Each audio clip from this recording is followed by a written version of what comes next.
What inspires trust?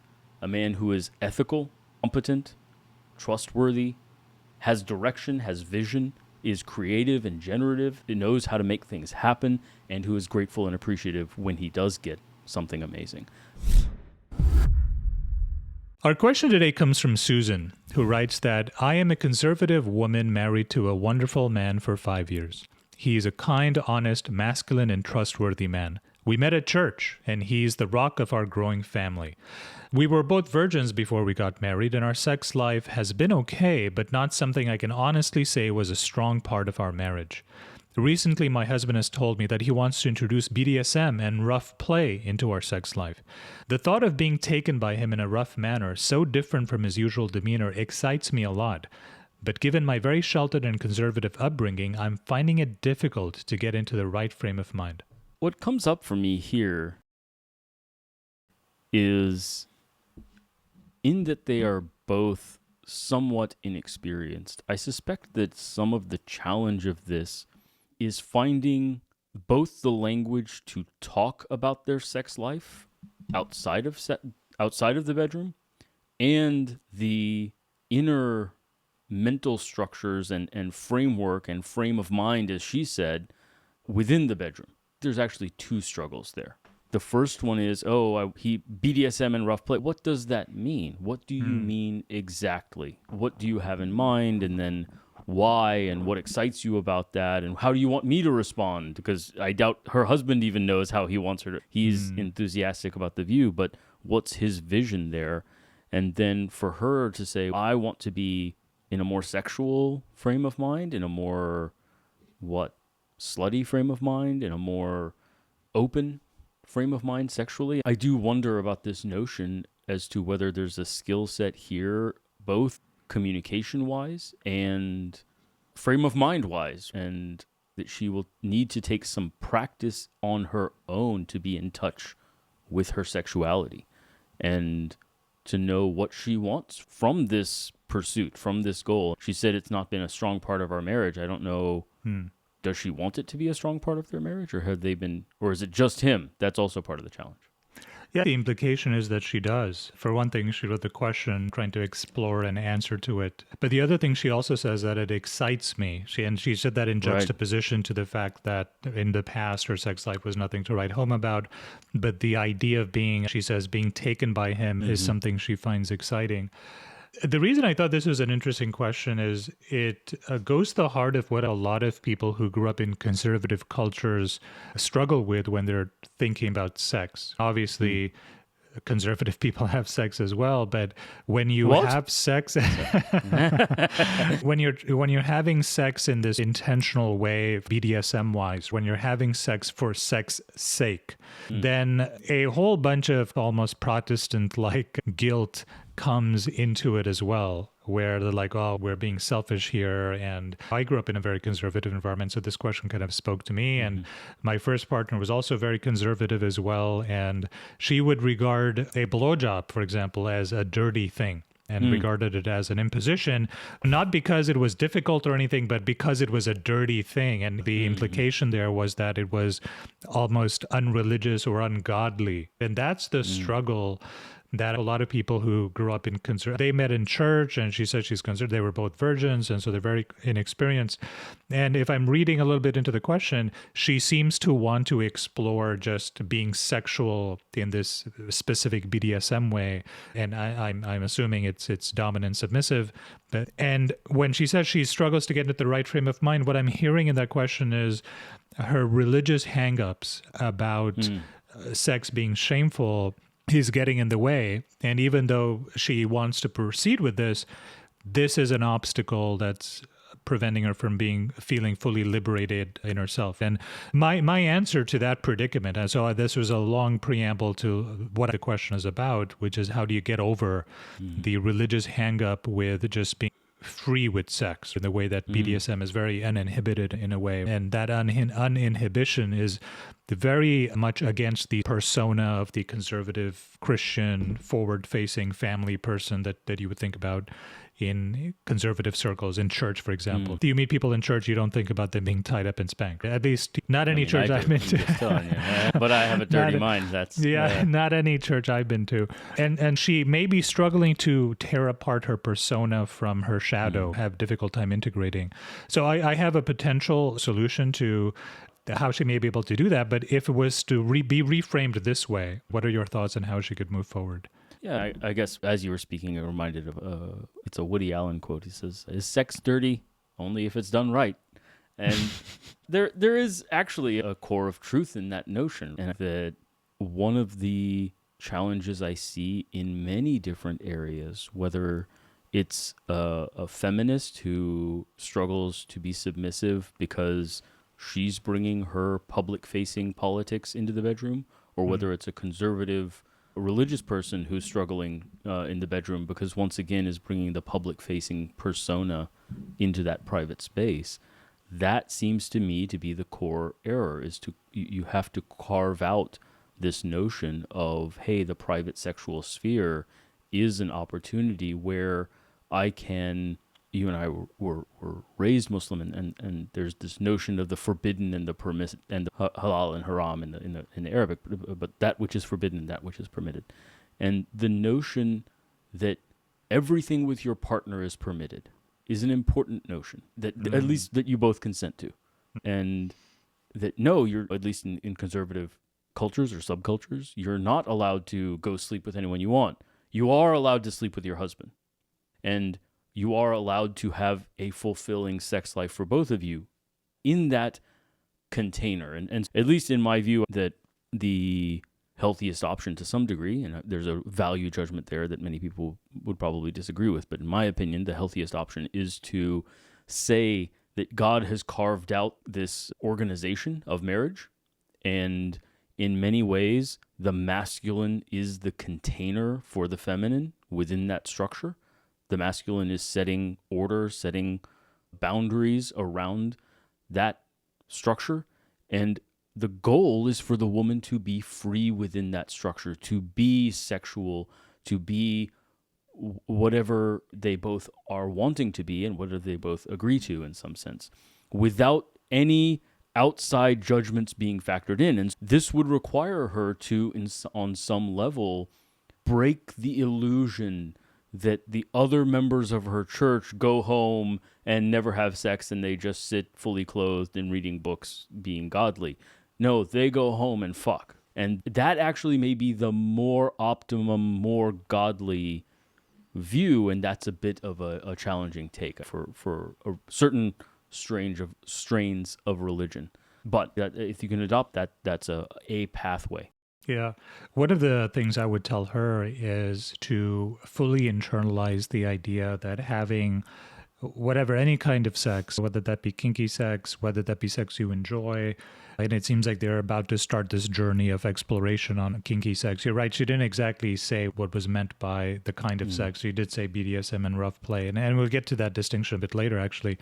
But one of the things I would advise her is to fully internalize this idea that having sex with her husband in whatever way they want to have sex, as long as it's safe and consensual, is fully okay, that it is completely fine to lean into that kind of sex, and to not, I think the biggest thing is, do not feel shamed. Shame is, in religious circles, definitely a sinful sense of shame, a shame that carries over after the act, a kind of shame that makes you feel as if you have compromised yourself in a permanent way for the pleasure that you're receiving. That kind of shame. It's something to give penance for later, something your priest might want to hear about if that's your thing. That kind of shame is to be expunged. And a lot of religious people have a hang up with that. I do think that the type of shame that we're talking about, and it's an interesting notion, is you may feel a sense of shame, but, and maybe this is the distinction in the language, the way I would use it, I don't know that everybody would agree, but shame on some level becomes guilt when you agree.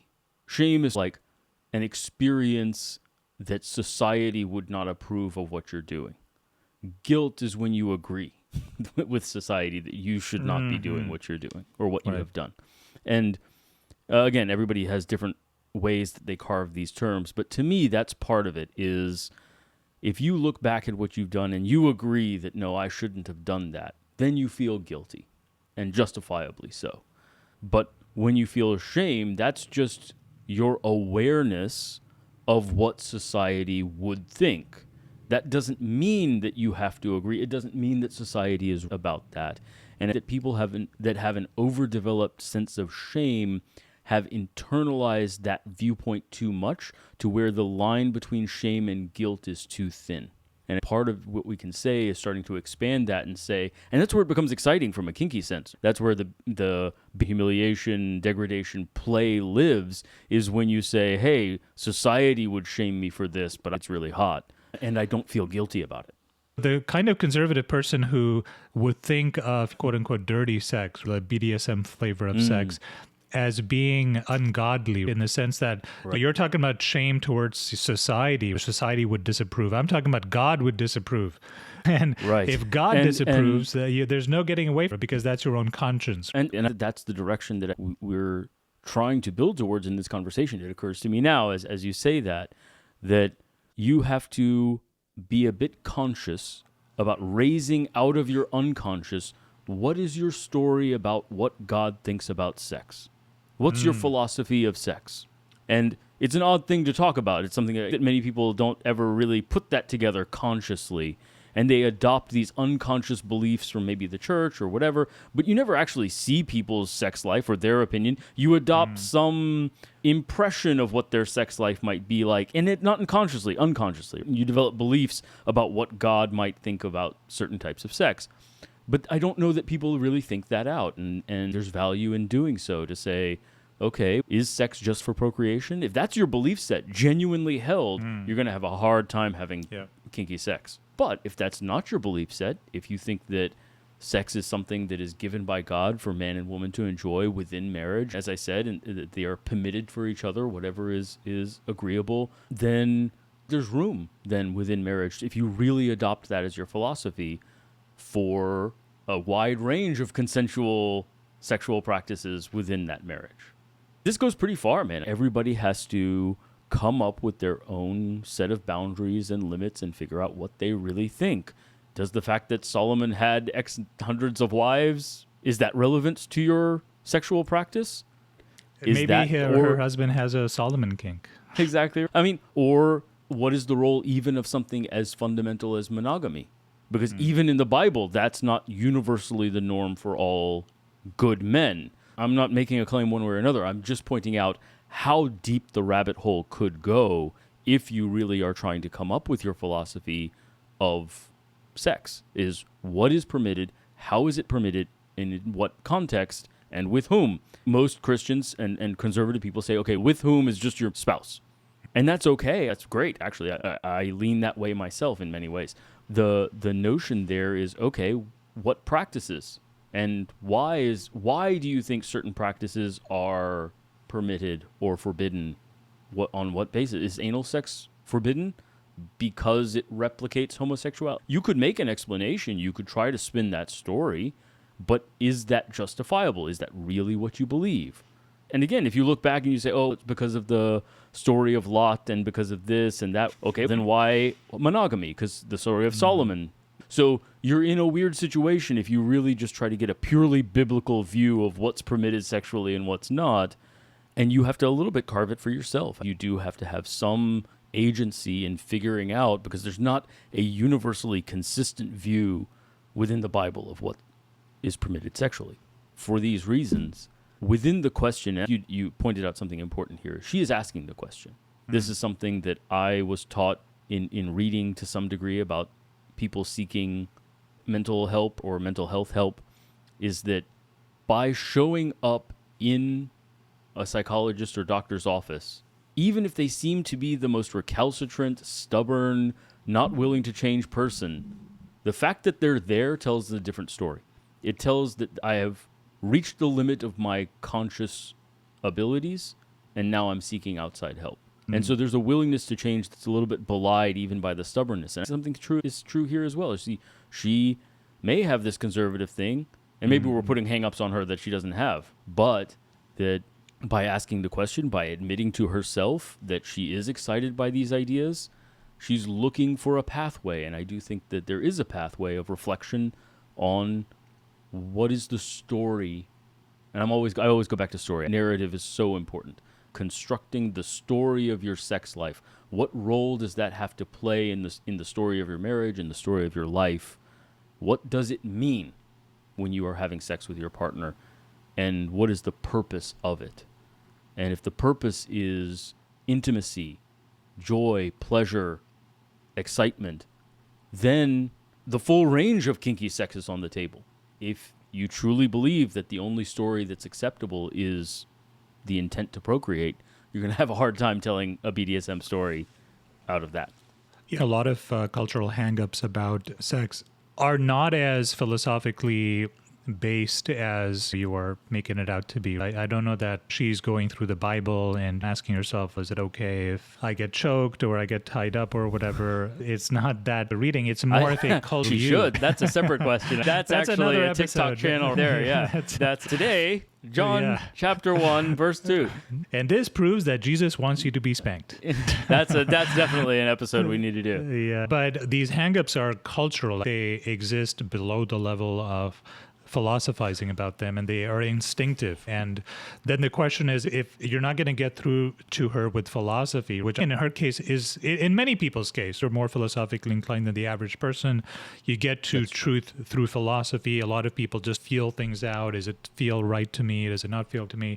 And they may not really understand why they feel guilty about a thing. If she's being tied up and spanked by her partner in a marriage, why should that feel wrong or bad? There's no logical sense at all. But the problem, and just very briefly, what she's feeling here and what a lot of people feel is they're trying to feel their way to the truth, but they feel both ways. On the one hand, she's excited, she's drawn to it, she's married, it excites her husband, it's good for her marriage. On the other hand, maybe she has some difficulty from her persona, from her religious beliefs, or from her whatever. That's when you feel both ways, you default to philosophy, unfortunately. That's part of the intention of philosophy, is to resolve, why do I feel one way in one circumstance and another way in another circumstance? How do I resolve this conflict? That I've told you many times before. One of my favorite quotes from Jung is, he says, "Until you make the unconscious conscious, it will direct your life and you will call it fate." And he viewed from that standpoint the notion that you need to move a little bit out of this realm of just feeling your way out and think a little bit more carefully, bring it up into, yes, all these are unconscious things. Cultural, that's the collective unconscious in some way, but bringing that up out of the unconscious into the conscious so that you can philosophically wrestle with it a little bit. And I'm not saying you have to go as deep as I do. I'm just interested in these things to some degree. You don't have to write a whole book on it. But making it a little bit conscious so you can talk about it with your partner as well. That's where we started, is it's not her alone. He has to also be responsible as a dominant. He also needs to do some studying and reading up on how to spank her and how to do it safely, where to do it, how do you tie someone up safely without causing nerve damage. There's skill to it. And there's also negotiation. Maybe he wants something she doesn't want. Maybe he's excited by something she's not okay with. And all of this requires conscious and I would say philosophical processing in some ways. There's maybe stretching the bounds of the term philosophy, to be fair. Yeah, there's another angle I wanted to talk about with this question as well, which is that she described her husband as, she used very positive language. He's a rock, he's reliable, those things. She painted him as with the picture of a very firm, reliable human being that she respects. And that's an important thing to bring to the surface and talk about a little bit, because if you are a person who is getting into BDSM, and I'm assuming she has submissive tendencies, and that's just my own assumption of her.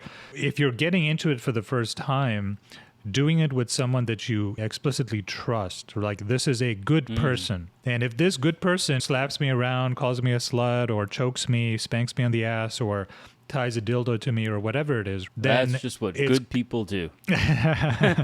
No, I was getting to a sense of safety, right? Is that if she is having this be done to her by someone not only that she trusts, but the more important thing is by someone that she respects, then it would feel less wrong to her. And so that is one way in which if you are a conservative person, you want to try this BDSM stuff, and you may have religious hangups holding you back. Because another alternative is that she's not married. Let's assume she's 22, 23, she's still a virgin, she reads fan fiction, and she gets aroused. She says, I really want to get into this BDSM thing. Then we're like, I'm just going to go to a bar and pick somebody up. And that's not a great idea either. That's a completely different, all the religious stuff we just talked about, she can do that still, but it's very different if it's happening to her from a stranger or even someone who's she's just a casual friend with. But if it's, on the other hand, if it's a person she deeply trusts and admires even, and that person does all these things to her, it comes off very differently. In fact, she could even, if she's a submissive person, say, if daddy is doing these things to me, it must be okay. Or daddy would not do them. And that completely short circuits any philosophizing, any internal angst at all. And so a way of approaching her barrier to getting into the right frame of mind, which is what she was getting at, is the dominant could help her cross the chasm, right? Because she's married in this particular case to a person who I'm again presuming wants to be dominant with her. And if he's doing these things to her, he could lead her into that. And she's not philosophizing anything at all. I am doing whatever my man tells me and I trust him. I'm just going to take his lead. So that'd be one way well. She can push the challenge past that. the challenge is that no, there is still a philosophy there. It is a philosophy that is very compatible with many religious structures, which is that the man is the spiritual leader of the home and therefore in some ways has a moral authority on what is permitted and what is not. So yes, then whatever he is sexually interested in is the moral authority on whatever. That's one way to go. And I don't think that's wrong. I do find it really interesting because I am aware that you have not read the second volume of my book. And yet, you literally exactly said the beginnings of my structure for submissive development. What I outline in the way that submission progresses in a woman is first with the basal layer of trust. That is the absolute initial base layer. The second layer is respect. Then comes obedience, acceptance, service, and training. And the structure of all those kinky things, obedience and acceptance, and those all have like tons of kinky opportunities there, but they don't get off the ground unless you have trust and then respect. And so that is the core need. Now, it also requires a man. What inspires trust? A man who is ethical, competent, trustworthy, has direction, has vision, is creative and generative, it knows how to make things happen, and who is grateful and appreciative when he does get something amazing. That inspires trust and respect in a woman, and that's the man's responsibility. It sounds like this guy's bringing that to the table, but that what I have seen, especially in younger women, especially in this society, is they have a sexual awakening, they are interested in sex, they're interested in kinky sex, and they wave away his requirements and they just say, I want the experience of kinky submissive sex. And then they end up with somebody who's not trustworthy, who they don't really respect, and they're play acting respect for the sake of the kinky sex. And it doesn't really hit the way they want it to hit, or they end up feeling bad about it afterwards in all these different ways. Whereas the opportunity here with her, she's already chosen her partner. She already really respects her partner. She feels comfortable giving this, and that's a huge thing that's not trivial. That's a big level up where she actually can make this happen in a really positive way if she develops a little bit of these skill sets of how do we talk about sex? How do we set limits? How do we explore? The kinks list is there for a reason to help consider different acts. There's also a BDSM test just to explore general interests. And there's a lot of ways you can go if you're with someone who you trust and respect, who's not going to hurt you, who you've tied your life to. And so the opportunity, if it's a loving, good relationship, is that maybe this could be the start of a really beautiful awakening sexually for both of them.